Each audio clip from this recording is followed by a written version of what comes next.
Hello, everyone, and welcome back to the Sensitive Podcast. I am your host, Kimball, somatic leadership coach for highly sensitive and neurodivergent women in business. And today I am here with Leesha. I have been so looking forward to this conversation for a long, long time. I am going to allow her to introduce herself, and then I will share a little bit about how I know her. Thank you, Kim. Yay. Yes, I'm so excited to be here too. And receiving your invitation just warmed my heart. And yeah, just getting to be here means a lot. And so, yeah, happy to introduce myself. My name is Leesha, and I am arriving here from the Seattle area. It is the land of the Duwamish people, and I'm being held and fed by the Salish Sea. And it is cloudy today, but spring is coming, and I'm like kind of giddy. I guess it's coming tomorrow. We're in like the last wintry day, which is sweet. Yeah, so I am a somatic psychotherapist. I'm a mother, I'm a writer. I am an embodiment storytelling facilitator. So I do a lot of storytelling groups. And I'm a birth medicine and integration guide, which is my heart's work. So, yeah, and I'm really happy to be here. Thank you so much for that. Just felt like a beautiful orientation to place and time wrapped up in, your own introduction of yourself and your work. It is 77 degrees today where I am, and the sun is shining and the pear trees are blooming, and I feel reborn. It has felt like a really long winter, and I have been sick for every week except for 2 weeks this entire year thus far. My son is in like the toddler germ stage. And we have caught this podcast recording at a time where I still have a little bit of lingering cough, but I'm not actively sick at the moment. So we're in a good spot. But I am just saying all this to say I welcome spring with open arms. Yes. I am so excited for the warm weather and just to feel rejuvenated. But I did also just want to share a little bit about how I know Leesha and am familiar with her work. Shortly, I don't remember how old my son was when I took one of Leesha's offerings called the Birth and the Pen. And it was somatic writing to process your birth, to be able to um, not just process your birth yourself, but in the company of others in the group. And of course, Leesha holding the space. And it was such a beautiful and wonderful container. And I remember lots of frustration on my end, not with the program itself at all. It was wonderful and glorious, but it was just the stage where I was at, where my son was um just a few months old, honestly, and like having to break in between, like during, and breastfeed him. And um, it was just a very demanding time where I was still trying to find that rhythm of how do I do something for myself that I feel like I desperately need, and yet there's not really any room for me right now, basically, is how it was. But that's how Leesha and I became acquainted, was in that beautiful container that she created. And somatic writing, I had been in my own somatic therapy for 6 or 7 years by the time I, did that program, and obviously am also a somatic practitioner myself and adore that work. But for some reason, like the writing, I've always been a writer. I don't think I've ever shared that with people on the podcast, but I've always been a writer. I have more journals than I can count. I can probably create my own memoir very easily if I were to string together the journals. Maybe I will one day if I have the time.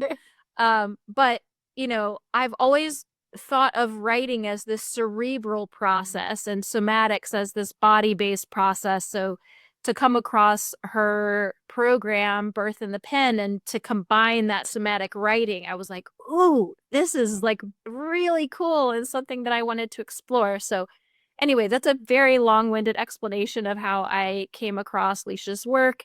And I've just always been enthralled with it since then, because she brings honestly such a depth of presence that I see so rarely in the online space. It feels like medicine to my soul, and I know anyone that encounters you will feel the same after listening and looking at your work. So, without further ado, I will dive in after that little introduction there. Um, but I would love to know, Leesha, how you got involved in somatic work, because I always find the journey to somatic work to be a fascinating one, and I would love to hear what your journey was like, if you are willing to share.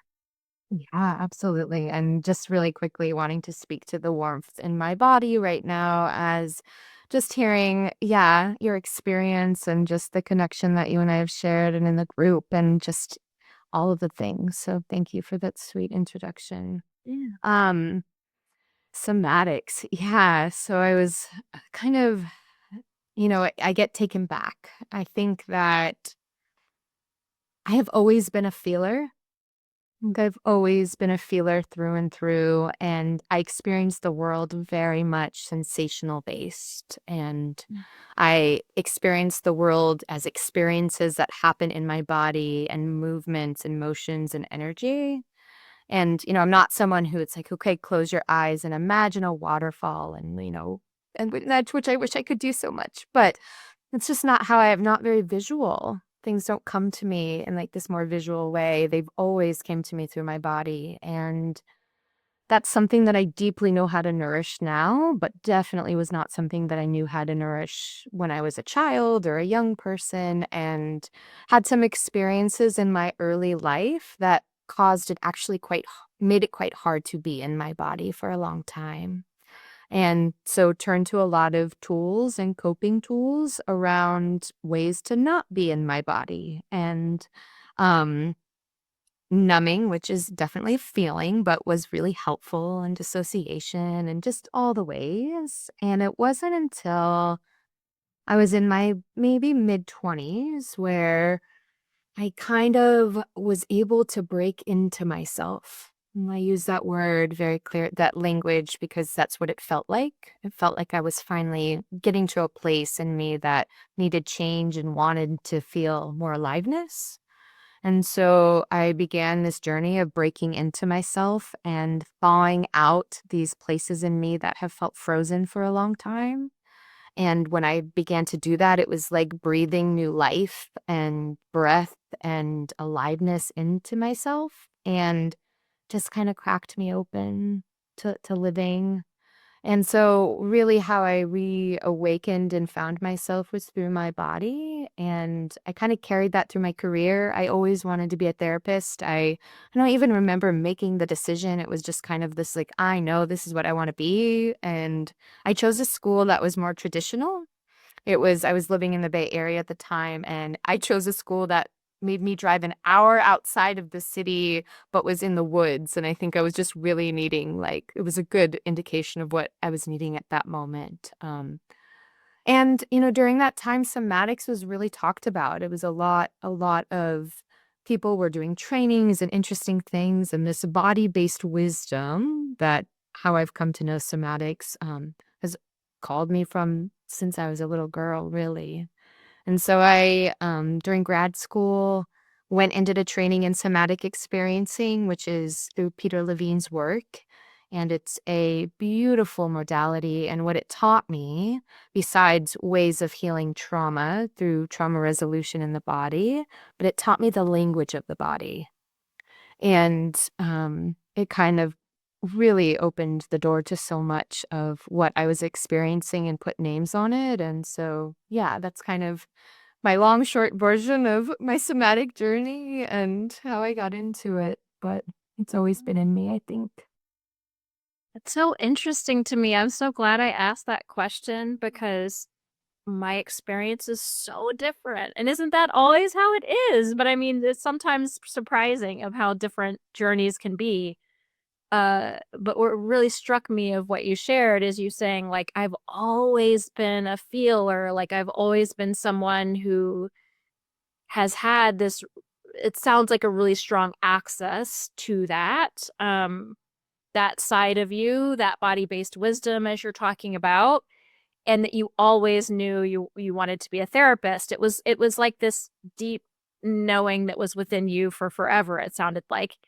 And mine was the exact opposite of like I got into it because I had a really hard time feeling, right?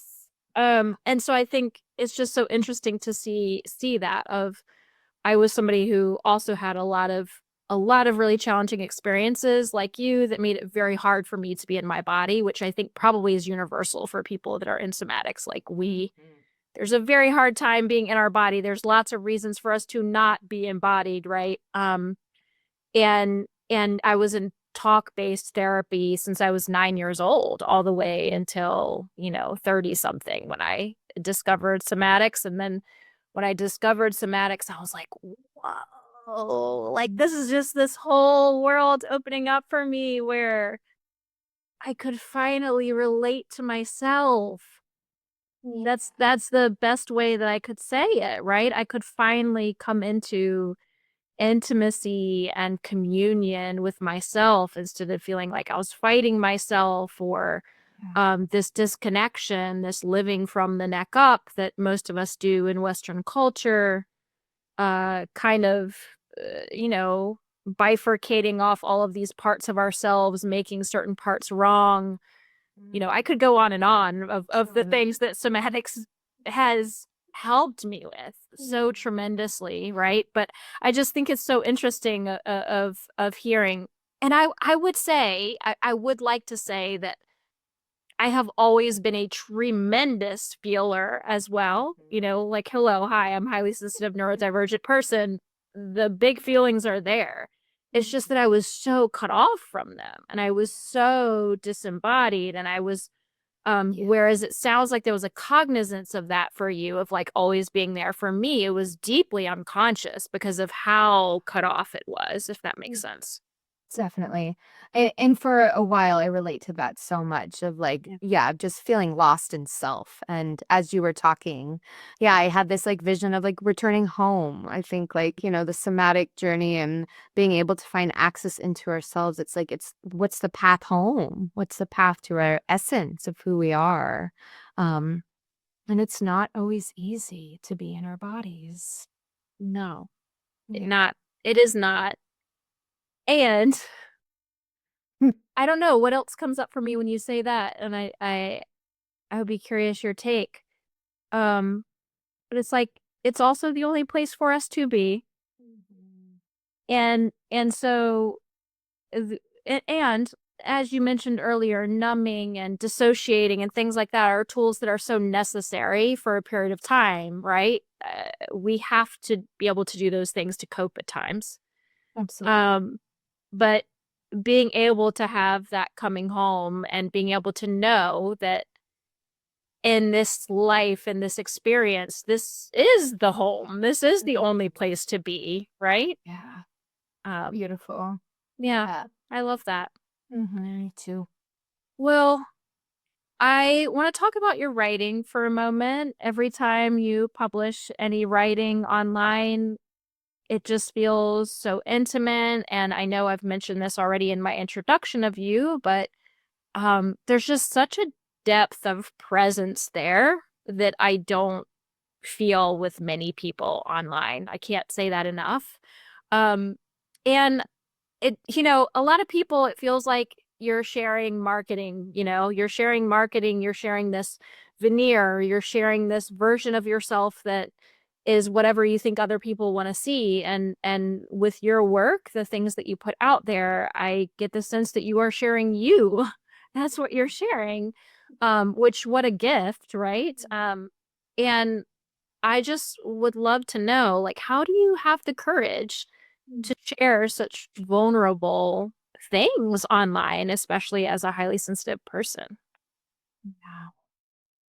Um, well, yeah, so moved by the question. And I think I have to remind myself this every time I hit publish or share. And so, yeah, I appreciate this. I I close my eyes because I almost need to go inside. I have to think about what moves me in this world.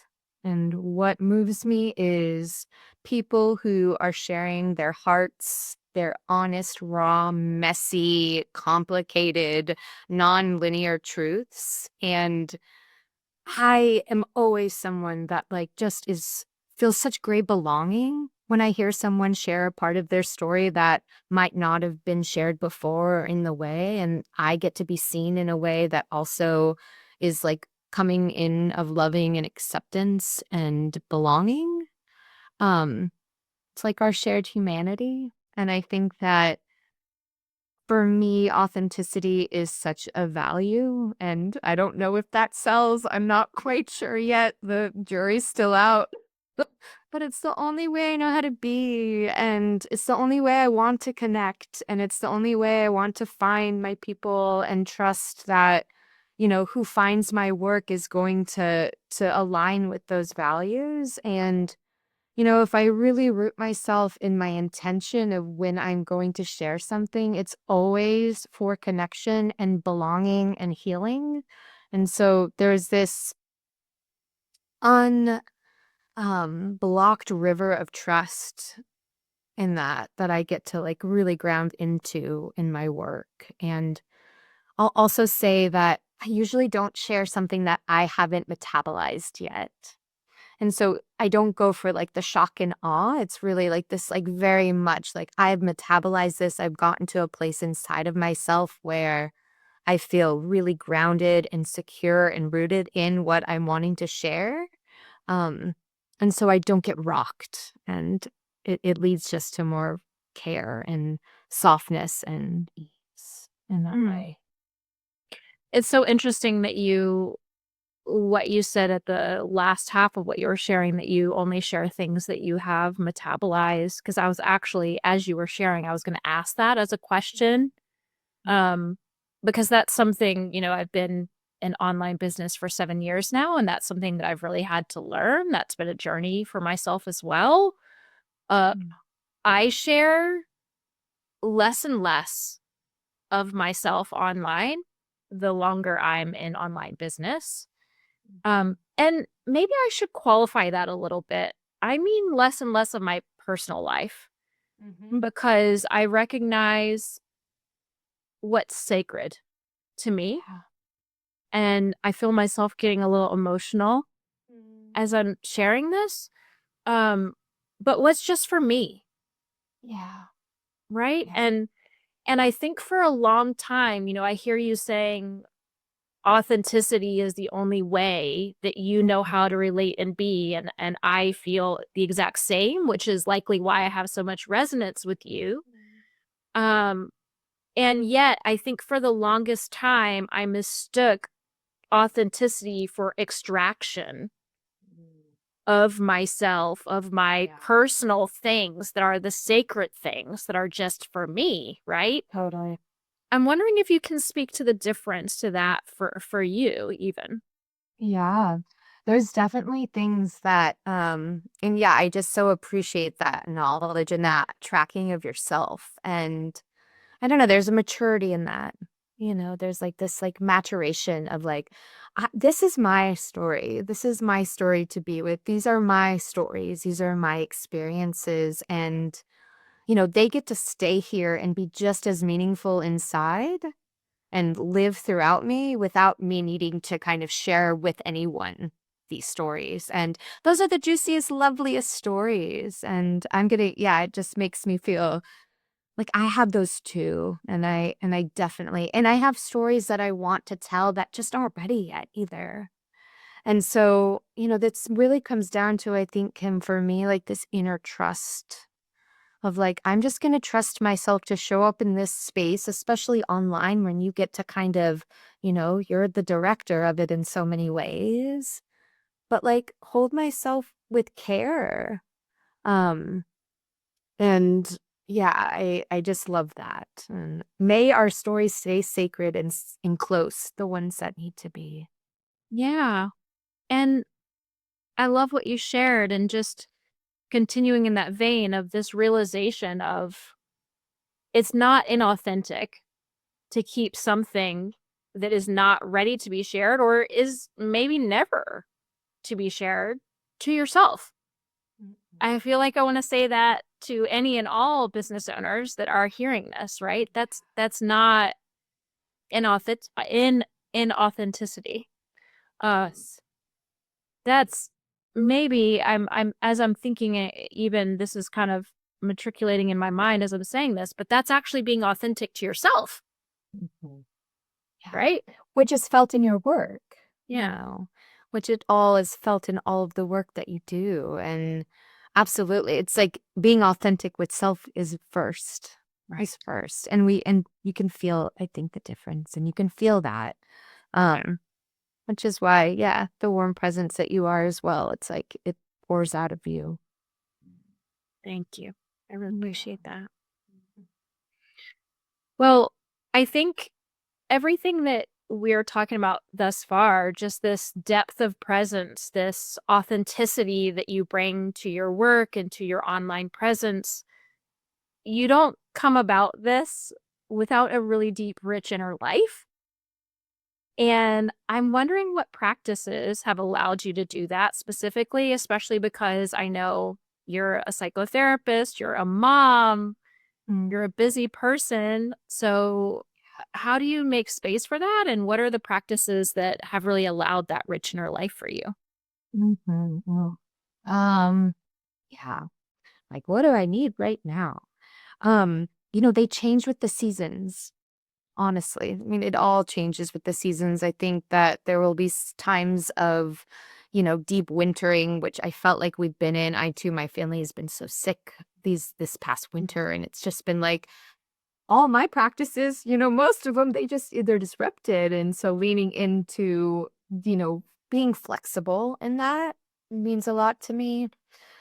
I've been playing with the word practices for a while, and this idea of more like devotions has come through, where when I think about how I want to take care of myself and my family and my community and the world, it's like I'm deeply devoted to my heart. I'm deeply devoted to my emotional world. I'm deeply devoted to my community, to nature, to my family. Um, I'm devoted to the things that make me feel my heartbeat and make me feel alive. And I want to feed them all. I can't always feed them all at once, but I really want to try and feed them all as much as I can. And I will also say, like, I am the first person to, like, ask someone for help. I do not shy away from it. I have friends on my phone that I'm like, I'm struggling or I'm having a hard day or I just need some sort of inspiration. Give me something. And so I want to go to the well of the people around me that can help feed me. And my partner, um, is definitely one of those people who also shares these same values of like more devotional living. And so we work together. And as a mother in all of that, it's like when I'm with my son, who is going to be 6 in August, which is just wild to me, but he kinda comes along, so if I'm wanting to move my body or if I'm reading or if I'm writing or if I needed to tend to the house or getting to nature, it's like, this is what we're doing as a family, and a culture of our home. So I think the biggest tenet in what I'm feeling rise right now as I'm saying all this is, like, knowing I'm not alone in it all, um, is really feeding and life-giving. Hmm. Yeah. I love that. I felt myself take a deep Mm. breath when you said that, knowing I'm not alone. Um, I have felt quite isolated since Mm. having my son. Yeah. I think there's this, and I mean, obviously, I know you know this because you do birth work and this is a primary part of your work, but there's this like narrowing, everything becoming so insular. And then as your children grow, it slowly, Mm. your circle gets bigger and bigger and bigger again. Yeah. Um, but it is very jarring at first to feel how insular everything becomes and how fast, you go from like I remember when I went into labor, I was actually in labor for a while and I was on coaching calls all day. Were you? Yes. And I didn't know. I mean, I went to my midwife that morning and I was like, "Hey, I think my water broke." And she did like 3 tests and she was like, "Nah, you're good. Go back home." And I'm like, so I was in labor all day, even though they told me I wasn't. And then by Wow. 2 a.m. that morning, I was like, I don't care what they say. I am in labor. I am this. I am Yes. definitely in labor. But anyway, all that to say, it's just the stark contrast of like I'm going about everything in the world normally, and then all of a sudden you just snap, to this very insular existence. So I feel like I'm just slowly coming out. So Yeah. it gives me a little hope, even what you're saying, because I feel like I'm still in the rebuilding community phase Mm. after having my son, because friendships and relationships and things like that just change so much after having a child. Yeah. It's inevitable because Mhm. you're not the same person anymore. You can't be. And you also have wildly different capacity than you did when you were Mhm. not a parent and all of the things. But Yeah, this contraction, like life gets whew, and then it's like the slowly opening. So, yeah, I feel that so much. hmm. That leads me perfectly into the next question, because I wanted to talk about your pairing of somatic work and birth work. And Mm. um, I know you do somatic birth processing as well as perinatal support and embodied storytelling, which, of course, everyone knows that I took Leesha's birth in the pen. And I would love to hear just why you've used somatics as a crucial part of birth work, your perspective on that. Yeah. Um, I love thinking about this question. Um, yeah, I think that most of us come into this type of work from our own lived experiences. It's like our heart's work. And I think what led me into birth work was through my own birthing experience. And yeah, I well, during pregnancy, even though I really wanted to have a baby and I was ready, my body was experiencing things that kind of caught me off guard. And I was having a really different way of relating to my body than I had been previously before pregnancy. And what I like to think about it, it was like this deeper layer of my healing was starting to open up. And with that came kind of old stories and old wounds and different ways of relating to self. And I didn't have language for it then. I didn't really know what was happening. I was in this mind of, I need to just be happy and excited. And what are all these other complicated feelings? What are these old ways of like, oh, I don't want to be in my body right now, but I'm having a baby and I have to be in my body right now. And it got a little complicated. Um, and there was one instance that I can recall really vividly where it was like 3 days before I went into labor. And I had an experience with a provider that left me feeling really triggered. And I was just really struggling and I was angry and I was mad. And at least I was having some movements of like, ah. And in that moment, I was like, I want this experience to be embodied. Like I want to move through pregnancy. I want to move through birth embodied and connected to myself. And there are these things that are showing up that are blockages for me. And I made a vow. I took out my notebook and I was like, I vow to help people feel and understand what's happening. And, I look back on that moment and it just changed my life. It changed my life. And I ended up giving birth 3 days later and had a pretty traumatic experience. Out of 1 in 3 of us do, which is still a statistic that blows my mind. But and I knew that shortly after that, there was this time sensitivity that comes from birth trauma. It's like you have to very quickly bounce back to be a mom. Your role starts in the next breath.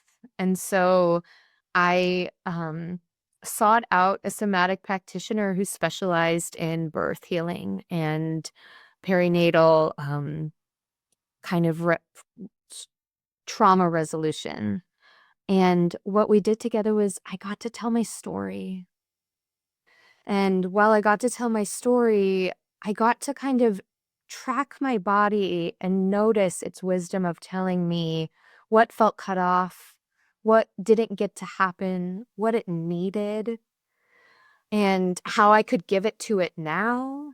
And it was the most transformative moment in this huge transformative experience that we don't talk about afterwards often, which has led me to do much of like the birth integration because I'm really like, yeah, like birth, I often say like birth unravels us and integrating our experiences is the sacred stitching. It's like what helps us to kind of find our wholeness in our stories. And then, learn how to breastfeed or just like, and learn how to be a mom and not sleeping. So it's like, I really came about it through that way. And yeah, I think about the way that it empowered me and kind of brought back a lot of power in myself and this kind of vow that I met on that sunny morning was kind of threaded through my work. Um, so yeah, it's it's been a journey. I had tears well up in my eyes as you were sharing that. So thank you so much Mm. for sharing it. And I don't really even know why I got emotional, but just sharing that I did. Um, and I think what came to my mind that I wanted to share as you were sharing your experiences, um, I had a bit of an interesting journey to motherhood and that, and I don't think I've ever shared this story publicly on my podcast, but we had 4 years of trying and unsuccessful trying. And then we ended up doing IVF, when I was 39 years old. And I gave birth to my son a week or so before I turned 40 years old. Um, so it's just this very, very long fertility journey that honestly was very traumatic for my body to be put through the IVF process and all of that. And I just remember I'm sharing this to say that my decision to become a mother was perhaps a bit more intentional than a lot of folks Mhm. in a bit of an odd way. Like my husband and I would always talk about like, when you conceive naturally, it's like obviously you know what you're doing if you're trying, but there's always this like, oh, will it happen? Will it not? I don't know. Like there's something odd about the IVF process of like how intentional you're being with that choice, I guess is what I'm saying.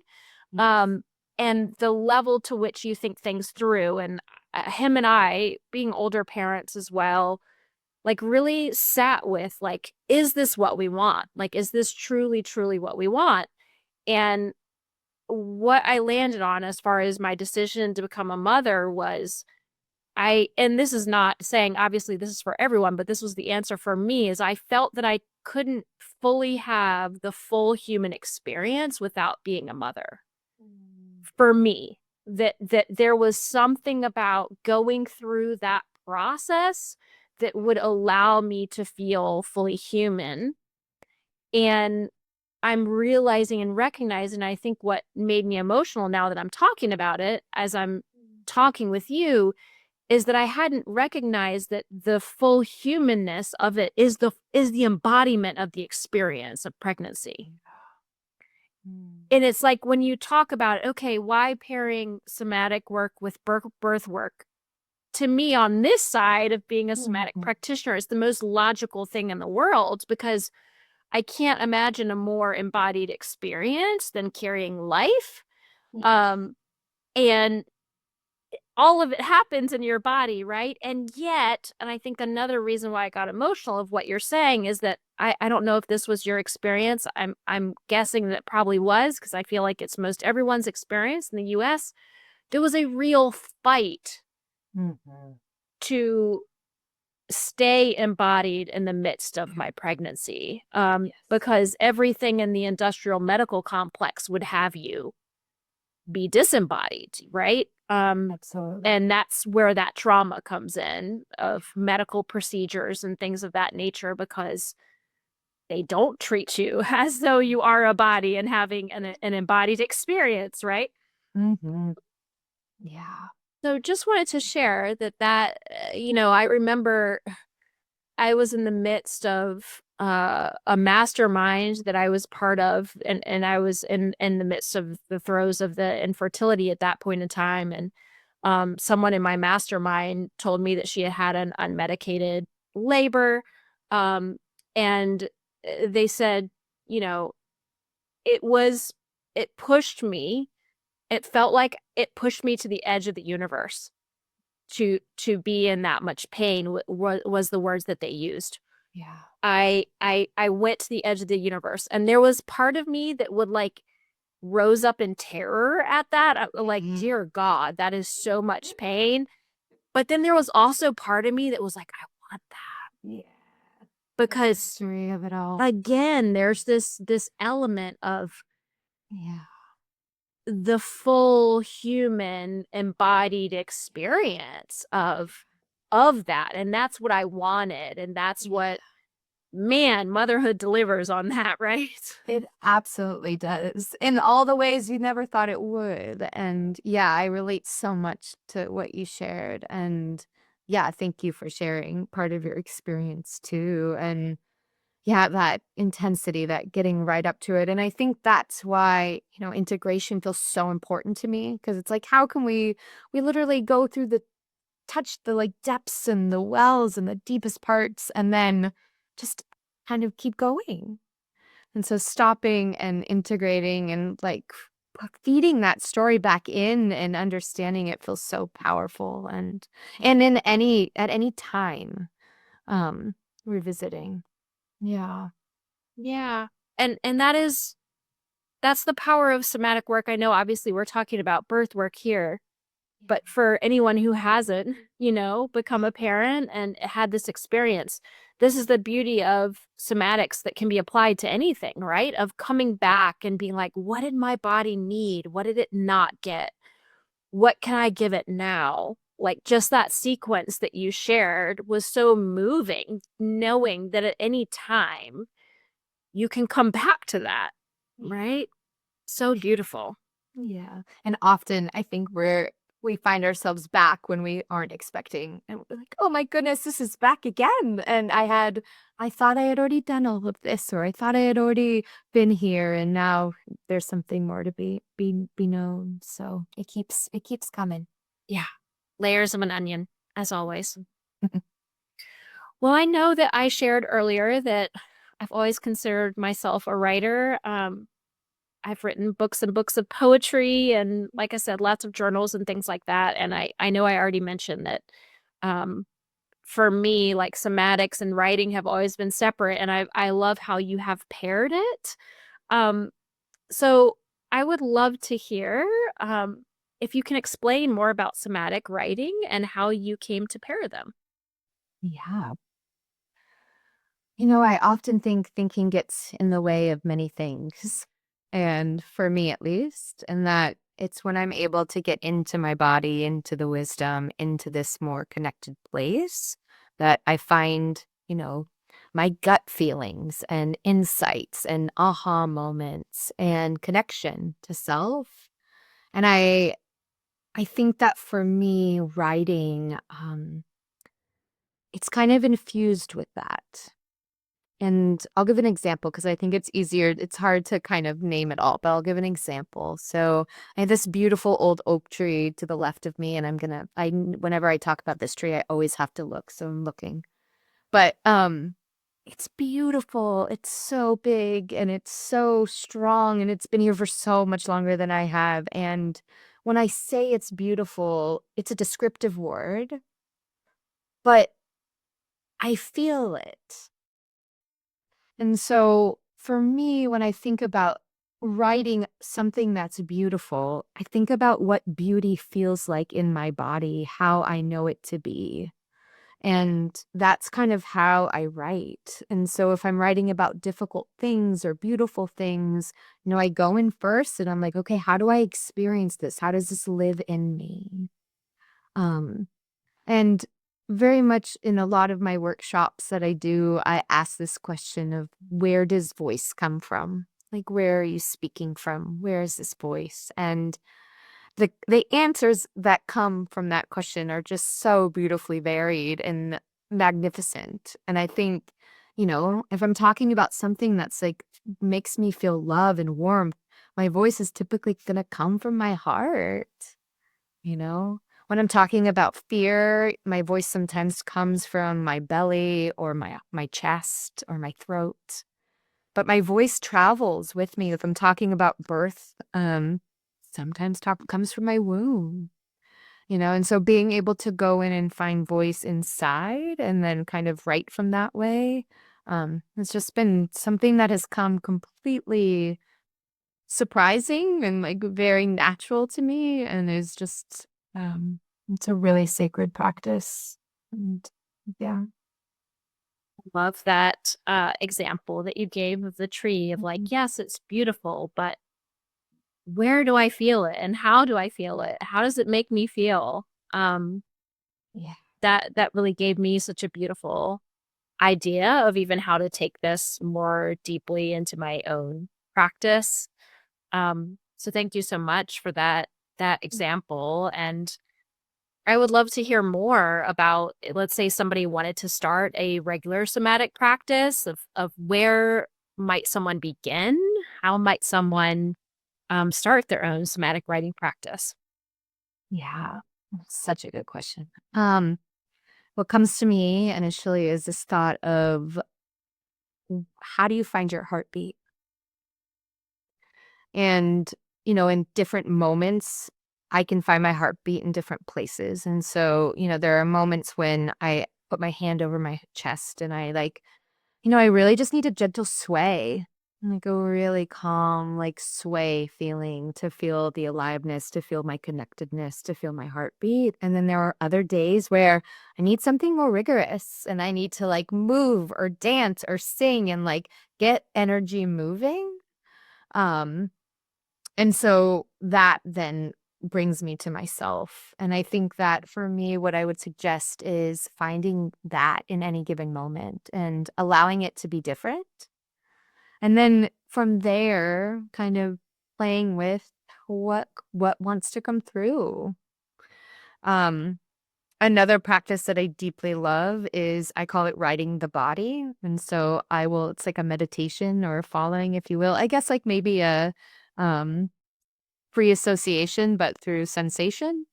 And so I'm gonna pick up a pen, and then this pen feels cold in my fingertips. And when I feel the cold in my fingertips, I can sense that my breath gets a little shallow. And then, oh, now it feels warm. And so my hand begins to relax. And so I really just track myself as I'm writing and kind of write my body. I did that a lot. I think when I worked on a book a couple years ago, and that was like a practice I would come to most days of like checking in with myself in that way, which became a good tool. So yeah, but getting in, finding the access, how do you break into yourself? I think is Mm, where I would begin. I love that. Just finding the access point that feels maybe the most easily accessible for you. Yes, Yeah. absolutely. Yeah. And I just would love to know too, because I think just like how you and I were talking about at the beginning, there can be a lot of people that are afraid of feeling. We've talked about a lot of feelings. You and I have both named that numbness and dissociation can be needed things at needed times. But if there are people who are like, oh, I'm really intrigued by this. I really want to do this, but I'm also really terrified of what I may find Mm. or what may come up for me if I start my own somatic writing practice. What would you say to someone that might be thinking Mm. that or feeling that? Yeah, such a good thing to name. And I would say fear is our friend, fear is our teacher. Um, Welcome it, be soft and gentle and loving and maybe curious of what it needs. And sometimes, fear just needs to be known that it's allowed to be here. And it's just needs to be cared for in that way. And yeah, I would say move softly and gently and even playfully, like, invite fear to come along and like, how do I make this less serious? How can I make this more playful and more safe in myself so that I can stay connected? And the range for that for everyone is so different. But, grounding exercises, bringing them along, opening rituals, the containers, I always, sometimes, not always, but will like light a candle when I begin like a journaling practice or if I'm working on a piece. And then I blow the candle out as like this container, which feels really grounding for me. Then I would say too, like if it's really intriguing and there's like a curiosity spark that happens and it still feels like fear is just wanting to stick by a little bit longer, maybe in taking that as an invitation to reaching out to somebody, talking to somebody about it, inviting someone in the process of it. There's so many beautiful healers and practitioners and just really cool people doing really cool things. And again, just this tenet of like you don't have to be alone. You don't have to be Mm. alone. Mm. I love that. Fear is your friend. And I love the suggestion to make it more playful. I forget where, and I'm sure you know more than me, but I know I have read that like the things that are done in play, there can be much more rapid healing than in all this seriousness, right? That like play within itself can be so healing. So that's just such a wonderful suggestion. Yeah, I love that. Yes, play and pleasure, getting reacquainted with both. It's really Yes. helpful. Yeah. Well, I feel like I could talk to you forever, but I feel like this is a good place to close. And I have a bit of rapid fire questions here as we are closing up, just so everyone can get to know you a little bit more. And I know I mentioned, but no need to take these seriously. Okay. We can play with these too. Okay. It can be just whatever comes to mind. But the first one is just, is there anything that you'd like to say in closing that feels like it might need another moment to wrap up from our podcast today? Just thank you. I think, this invitation it was met with such an open heart. And also it was met with like, oh, wow, like another way to get inside myself, another access point to understand and learn more about myself and to connect. And so, yeah, just a thank you and deep gratitude Mm, for what you do. right back. What do you wish people knew about your experience as a highly sensitive person in the world? I think I think what I wish people knew was that it sounds so funny saying it, but it's a superpower. And I know that's talked about so much, but and it's so great, and that's why it's talked about so much. But yeah, I think people knew that it's just another beautiful way of experiencing a world. And it can be beautiful. Mm, love it. What is the last thing that truly surprised you? Mm. Oh goodness. I go right to my son had a splinter last night and we had tears for over an hour and a half. No. And That would break my mama it heart. broke me. And I think it surprised me that, yeah, I see him as so much older sometimes. And then I'm quickly reminded, like, oh no, there's still so much littleness here, which I'm grateful for. But yeah, it definitely was surprising. Oh, man. I things like that, until I had my own kid, I was like, what's the big deal, But when you have your little person and they're crying like that, like Yeah. we just got back from a cruise and my son threw up, projectile vomited on my husband 3 times in a row because there was 15-foot waves. We were like in the midst of this really tremendous storm. It was really scary, but he just like looked up at me and my husband and was like, go home. And he was so pitiful in between vomiting all these many times. And I just started bawling. I was like, no, I just want to be able to fix it for you. Yeah. Oh, yeah. Sweet boy. Totally understand. Well, what consistently brings you deep joy? I think it changes a lot, but right now it's movement. Yeah, I'd say right now it's movement.